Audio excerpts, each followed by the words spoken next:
Assalomu alaykum aziz do'stlar, kanalimizga xush kelibsiz. Kanalimizda mehmon bo'lsangiz, kanalimizga obuna bo'lishni unutmang. Markaziy bank tomonidan belgilangan xorijiy valyutalarni O'zbek so'miga nisbatan 14-aprel kuni uchun amal qiladigan qiymatini e'lon qildi. Unga Rossiyadan O'zbekistonga pul yuborish endi yanada qulay va tushunarli. AnjirPay moliyaviy ishlaringiz uchun yagona ilova. Rossiyadagi bank kartalaridan Humo, Uzcard va Visa kartalariga pul o'tkazmalari, shuningdek naqd pul yuborish xizmati ham mavjud. Kommunal xizmatlar, internet, TV, jarimalar, soliq va kredit to'lovlari 24/7 qo'llab-quvvatlash xizmati. AnjirPay Rossiyadan O'zbekistonga qulay pul o'tkazmalari. Ilovani barcha platformalardan yuklab oling.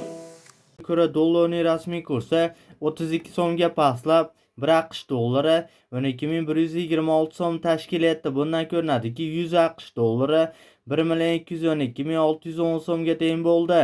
Yevro kursi esa 67 so'mga pastlab, 1 yevro 14.171 so'm tashkil etdi. Bundan ko'rinadiki, 100 yevro 1.417.177 so'mga teng bo'ldi.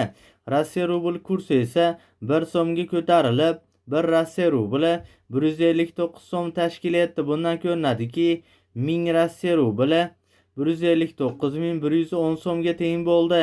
Qozoq tangasi esa 0.18 so'mga pastlab, 1 qozoq tangasi 25 so'm tashkil etdi. Bundan ko'rinadiki, 1000 qozoq tangasi 25.530 so'mga teng bo'ldi. Eslatib o'tamiz, har kunlik dollar, yevro, rubl hamda qozoq tangi kurslarini kuzatib borishni istasangiz, kanalimizga obuna bo'lib, qo'ng'iroqcha tugmachasini bosib qo'yishni unutmang.